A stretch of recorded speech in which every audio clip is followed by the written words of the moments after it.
Першая кніга цароў, раздзел 19. І намаўляў Саул Йонатана, сына свайго, і ўсіх паслугачоў сваіх, каб забілі Давіда. Але Йонатан, сын Саула, вельмі любіў Давіда, і перасцерагаў Йонатан Давіда, кажучы: «Саул, бацька мой, хоча забіць цябе, таму сцеражыся, прашу, раніцою і схавайся і не паказвайся. А я пайду і стану каля бацькі майго ў полі, дзе ты будзеш, і буду гаварыць пра цябе бацьку майму, і што ўбачу, раскажу табе». І гаварыў Йонатан добрае бацьку свайму Саулу пра Давіда, і казаў яму: «Хай не грашыць цар на Давіда, паслугача свайго, бо нічым ён не зграшыў перад табою, і ўчынкі яго для цябе вельмі добрыя. І ён выстаўляў на смерць жыццё сваё і забіў філістынца, і Господ даў вялікую перамогу ўсяму Ізраэлю. Ты сам бачыў гэта і цешыўся.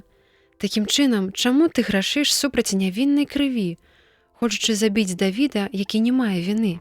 Калі гэта Саул выслухаў, ён, улагоджаны словамі Йонатана, пакляўся: «Господ жыве, не будзе ён забіты». І паклікаў Йонатан Давіда і пераказаў яму ўсе гэтыя словы.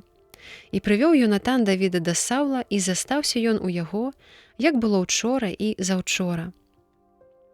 Зноў жа пачалася вайна, і пайшоў Давід ваяваць супраць філістынцаў, і ударыў іх вялікай плягаю, і яны ўцякалі ад яго. І сышоў на Саула ліхі дух, спасланы Господам, а сядзеў ён у доме сваім і трымаў дзіду. Давід жа граў рукою сваёю. І задумаў Саул прыбіць Давіда дзідаю да сцяны. І Давід ухіліўся ад Саула, а дзіда, не скалечыўшы яго, убілася ў сцяну. І Давід уцёк і ўратаваўся ў тую ноч. Тады паслаў Саул паслугачоў сваіх у дом Давіда, каб сачылі за ім і забілі раніцай. І калі паведаміла аб гэтым Давіду Міхол, жонка яго, кажучы: «Калі не ўсцеражэшся ў гэтую ноч, заўтра будзеш забіты», спусціла яна яго праз акно. А ён пайшоў і ўцёк і быў уратаваны. А Міхол узяла хатняга балвана і паклала яго на ложак, і пад галаву яго падклала шарсцістую казіную поўсць і накрыла яго плашчом. Саул жа паслаў паслугачоў, каб узялі Давіда, і ім сказала, што ён хворы. І паслаў Саул зноў паслугачоў, каб наведалі Давіда, кажучы ім: «Прынясіце да мяне яго ў ложку, каб я забіў яго».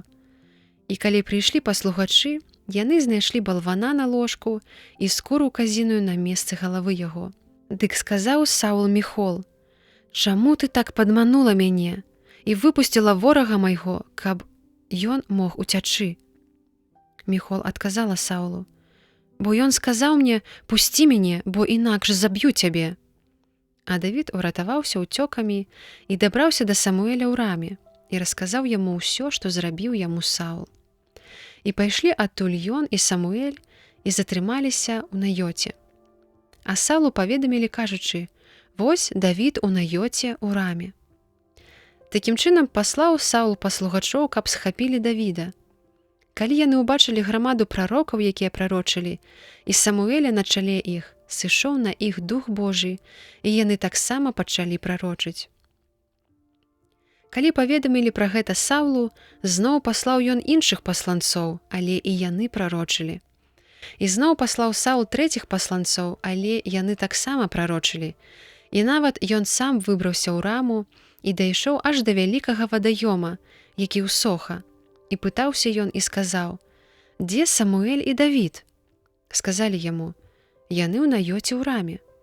І пайшоў ён адтуль у Наёт у раме, і дух Божы сышоў на яго таксама, і ён ішоў, пачынаючы прарочыць, пакуль не дайшоў у Наёт у раме. І нават зняў ён з сябе адзенне сваё і разам з іншымі прарочыў перад Самуэлем.